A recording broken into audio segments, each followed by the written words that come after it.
예, 개인 투자자에게 특정 주식 종목 매매를 부추기고 물량을 떠넘겨서 부당 이득을 취하는 불법 주식 리딩방에 대해 금융당국이 칼을 빼들었습니다.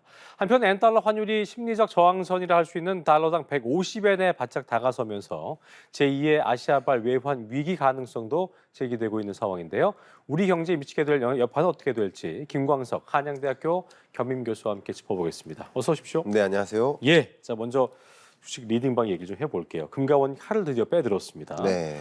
주식 리딩방을 통한 불공정 거래 혐의자를 검찰에 패스트트랙 사건으로 이첩했는데 네.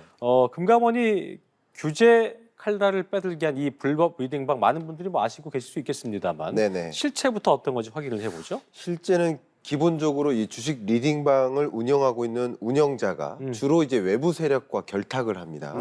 그래서 많은 회원들을 모집해 놓고 이 주식 좋습니다라고 홍보해서 매수하게 하죠. 그 매수하게 해서 자연스럽게 가격이 올라가는 거죠. 전반적으로 매수세가 강해지니까. 계속 사야 되니까 그죠? 예, 그러니까 사서 매수하고 하다 보니까 가격이 올라가고 올라갈 즈음에 먼저 매도하는 방식이에요. 선매도를 본인이 하는 그럼 거죠. 그때부터 가격이 떨어지는 겁니다. 그런 식으로 해서 편취하는 거고 잘못된 불법적인 요소들이 굉장히 많이 있습니다. 그런 것들을 어겨가면서 불법 리딩밤을 운영하고 있고 그게 또 한 번 이 투자자들에게 큰 충격을 주고 있기 때문에 반드시 해결돼야 될 과제가 아닌가 생각하고 있습니다. 이게 문제는 보니까 이제 네. 맨 처음엔 유료로 한 것도 있고 또 네. 무료가 있는데 무료로 한 경우 무료로 하는 문자가 엄청 많이 오잖아요. 맞아요. 그러니까 본인 입장에서는 무료 정보 준다는데 나쁠 게 뭐 있을까 하면서 예. 들어갔다가 아까 말씀하셨던 것처럼 사람을 모으게 되면 그게 또 자금이 되니까 그게 맞아요. 큰 자금이 되니까 본인들은 먼저 선취매 해놓고 네. 소개한 다음에 뭐 오르게 되면 팔게 되는 그렇게 되면 피해를 보는 네. 그런 상황이 연속인 것 같은데 맞습니다. 이게 보니까 개인 투자자 같은 경우에는 본인도 모르게 네. 어떤 이 시세 조종이나 불공정 거래에 연루될 수 있다 이런 주의가 필요하다고 하던데 네. 이 부분도 좀 짚어봐야 될 것 몇 같습니다. 가지 가이드라인에 해당되는 주의 사항들이 있습니다. 예. 그거 말고 제가 한 가지 더 추가적으로 먼저 말씀드리고 싶은 게 있어요. 뭐 저를 예를 들어서 죄송합니다만 저도 예를 들어서 여러분 카카오톡방에 경제 읽어주는 남자 검색하시면 그 불법 오픈 채팅방이 있어요. 몇 개가 있더라고요.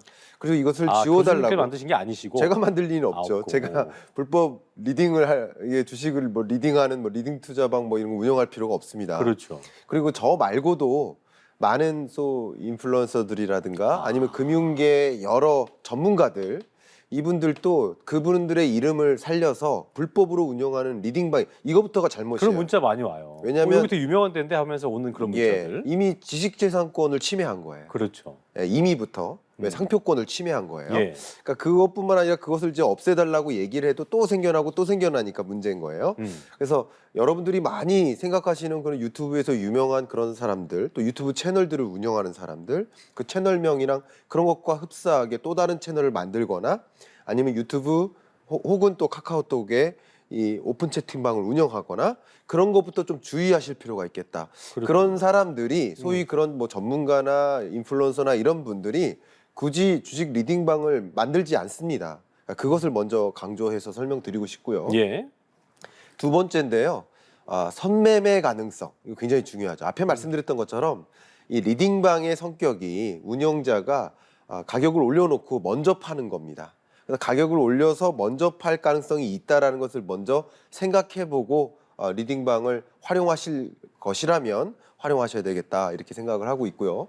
두 번째, 이 선매매 가능성뿐만 아니라 꼭 여러분이 주의하셔야 될 게 불법에 가담될 수 있다는 겁니다. 그럼 가담되는 게 그게 예. 문제죠. 그러니까 그렇죠? 리딩방 운영자가 보통 시세 조정 행위에 실제 가담될 위험이 있는 것인데요. 예. 자본시장법 제 176조에 따르면 인위적인 주가 변동을 목적으로 시세 조정성 주문 제출에 동참하더라도 주가 조작 행위에 혐의를 받을 수 있습니다. 그렇군요. 이거는 법적 위반입니다. 또 다른 법적 위반 두 번째 또 한 가지가 미공개 정보 관련된 또 매매 권유입니다. 그러니까 이 운영자가 사전에 미공개 정보를 먼저 입수해서 그걸 가지고 또 많은 회원을 모집하는 방식이 있는데 그것도 역시 엄연히 자본시장법 제 174조, 178조에 따르면 미공개 정보 이용 혐의나 또 시장 질서 교란 행위 이런 식으로 법에 접촉될 수 있기 때문에 그렇군요. 여러분이 법적 위반을 해가면서 이런 리딩방을 활용하실 필요가 없겠다. 좀 주의하시고 돌다리도 좀 두들겨 보면서 맞아요. 의사결정하셨으면 좋겠습니다. 어쨌든 성급하게 했다가 본인이 피해자 되면 물론이고 또 네. 범법자가 될 수도 있는 상황이기 그렇습니다. 때문에 예. 이런 부분들은 더 조심하셔야겠다는 거. 그러니까 오픈 채팅 같은 걸로 그런 거 오면 그냥 바로 그냥 나가게 하는 게 제일 좋은 게 아닌가 생각이 듭니다. 그렇게 근데 이제 요즘 국면이 특히 21년 끝자락에 올라타신 분들 맞아요. 그러니까 그러니까 그 이제 심리를 이용하나 봐요. 심리를 이용해가지고 맞아요. 네. 그 채팅방 이름 자체가 그 뭐 원금 보전방 뭐 이런 거 맞아요. 이런 식으로 만들어 놓고 뭔가 많은 위로의 현을 워딩을 써놓고 예. 그렇게 자꾸만 그러니까, 현혹하는. 그런 것들도 유의하실 필요가 있겠다고 네. 강조하겠습니다. 알겠습니다. 자, 어제 오후에 이 결정 때문에 아주 부동산 시장이 뜨거웠습니다. 네. 강남의 재건축 상징이죠. 항상 지나갈 때마다 여기는 재건축이 언제 되나 했던 그런 곳이기도 한데 네. 대치동시 은마 아파트가 19년 만에 도시계획위원회 심의를 통과를 했네요. 네, 그렇습니다. 어떻게 보셨어요? 예, 도시계획심의위원회에 통과한 것이 뭐 그것을 기대한 계층들의 경우에는 굉장한 호재다라고 생각을 하고 계시죠. 그렇죠. 예. 예. 왜냐하면 굉장히 많은 시련들이 있었습니다. 1979년에 은마 아파트가 건축된 이후에 그 이후에 여러 번 뭐 안전 진단도 통과하지 못한 때도 있고 네. 여러 가지 그 걸림돌이 있었습니다. 그런데 이번에 도시계획심의위원회를 통과했기 때문에 이제 7부 능선을 넘었다. 그렇군요. 아직도 남아 있다라는 것을 아직은 7부군요. 예. 네. 그러니까 뭐가 남아 있는지를 지금 말씀드리고 싶은 네, 거예요. 네, 네. 기본적으로 남은 재건축 과정이 나름 속도감 있게 이렇게 돌아갈 가능성은 있는데 문제는 은마 아파트 이 재건축 추진 위원회가 조합원의 동의를 거쳐야 되고요. 첫 번째. 또 조합 설립 인가를 받아야 되고 뭐 그 여러 가지 과정이 있는데 그 첫 번째 중요한 과제 중에 하나가 재건축 초과이익 환수제입니다. 네. 이 제도를 물론 개정했습니다. 이 제도를 좀 완화시켜서 어떤 분담금 자체를 좀 완화시켜 줄 가능성이 있지만 여전히 분담금을 물어야 되기 때문에 굳이 이것을 해서 내가 분담금을 물어야 된다. 나는 여기 평생 살 살고 것인데 있는데 그렇죠? 그런 계층도 분명히 있을 수 있고요. 또 한 가지는 분양가 상한제가 적용이 되면 이 분양가를 마음대로 올릴 수가 없는 거예요. 그러니까 분양가가 마음대로 올릴 수 없기 때문에 조합원들의 부담이 가중될 수 있는 것이죠. 역시 조합원의 동의를 가져가기가 어렵고 그 밖에도 뭐 GTX가 우회할 수밖에 없는 입장도 지금 몇 가지 얘기되고 있고요. 그 밖에도 주택 조합원도 있지만 상가 조합원이 있습니다. 그렇죠. 이들의 반대도 있을 수 있고 그러니까 여러 가지 것들을 좀 넘어서야 되는데 그래도 이번에 심의에 통과했기 때문에 7부 능선 정도는 넘었고 나머지 과정이 좀 순탄하게 연결될 가능성이 높겠다라고 판단하고 있는 상황입니다. 예, 최초 상정 5년 만인데 이것 때문에 이제 여의도도 그렇고 목동도 그렇고 압구정동도 그렇고 오래된 아파트들 이거를 물꼬를 튼 거 아니냐. 재건축 사업의 탄력을 받을 수 있다. 이런 네. 기대감이 나오고 있는 것 같은데요. 네. 재건축 시장 지금 뭐 워낙 거래 절벽인 상황이고 부동산 시장이 침체 상황이기 때문에 재건축 시장이 좀 어떤 시그널로 확산을 될 수 있을까? 어떤 뭐 고인물을 탁 깨는 뭐가 될 수 있을까? 이런 예상이 나오더라고요. 어떻게 예상하세요? 저도 매년 이 경제 전망을 하면서 여러분들이 가장 관심 있는 또 주제가 주식하고 부동산입니다. 그렇죠. 그러니까 부동산이라는 관점에서 해안을 꼭 드리기 위해서 노력을 하고 있는데요. 부동산 시장을 전망해 보면 어떻게 보면 이게 주된 특징 중에 하나인데 규제가 집중적으로 완화되는 지역. 그러니까 규제가 원래 있었던 지역이겠죠. 예. 그것도 역시 수도권입니다. 규제가 풀리는 지역도 역시 수도권인 거고요. 특히 대표적인 이 규제 완화가 재건축 허용이라는 규제 완화인 거잖아요. 또 그 밖에도 초과이익 환수제나 앞에 말씀드렸던 분양가 사한제나 여러 가지 제도가 긍정적으로 작용하는 영역이 또 수도권인 겁니다. 예. 그래서 제가 여러분들께 말씀드리고 싶은 것은 매매 가격의 전국 평균 매매 가격의 하락 자체를 막을 수 있는 일은 아닙니다. 다만 서울 수도권과 그 밖에 비수도권 간의 탈동조화라고 하죠. 따로따로 움직이는 현상. 그렇죠. 그런 현상을 더 부추기는 지역 간의 양극화를 부추기는 그렇죠. 그런 요소가 될 수 있음을 좀 주목해 보실 수 있겠고 네. 뭐 투자 관점에서도 여러분이 이런 변화를 좀 착안하실 필요는 있겠지만 결과적으로 이 경제가 또 부동산 시장이 맞게 가고 있는 것인가 하는 의문은 역시 들고 있는 상황입니다. 그렇군요. 알겠습니다. 자, 마지막 주제일 텐데요. N달러 환율 얘기 좀 해볼게요. 네. 이게 심리적 저항선이라고 할 수 있는 달러당 150엔 이게 돌파를 목전에 두고 있는데 달러당 149.90엔을 넘어선 게 이제 1990년대 맞아요. 그 버블 경제 때였는데 맞습니다. 32년이면 정말 정말 오랜만이기도 정말 하고 오랜만입니다. 일본 입장에서는 또 아시아 입장에서는 네. 굉장히 좀 위기의 어떤 시그널로 볼 수도 있는 부분이어서 네. 일단 원인을 좀 짚어봐야 될 것 같아요. 네. 결국 이 모든 경제 현상이 제가 여러 번 올 때마다 말씀드리는 것 같은데 물가, 금리, 시장인 거예요. 그러니까 물가가 너무 높다 보니까 금리를 인상하고 그게 시장에 충격을 주는데 지금은 외환 시장 관점입니다. 그 시장 중에서도.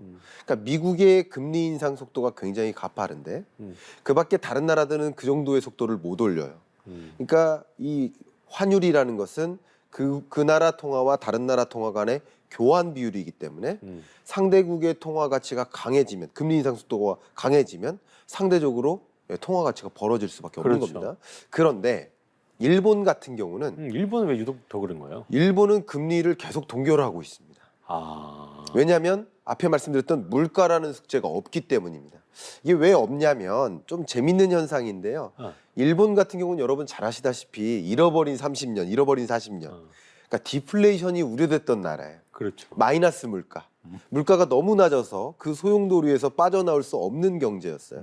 근데 이제 세계적인 글로벌 인플레이션 현상이 나타나다 보니까 일본의 물가도 자극하는 것인데 일본 입장에서는 감사하게도 마이너스 물가에서 플러스 물가로 2%대의 목표 물가에 부합하는 수준으로 올라와 준 거예요. 적정하게. 그렇죠? 예, 이런 표현해도 될지 모르겠지만 얻어 걸렸다 이렇게 하면 좀 쉽게 이해하신 겁니다. 네.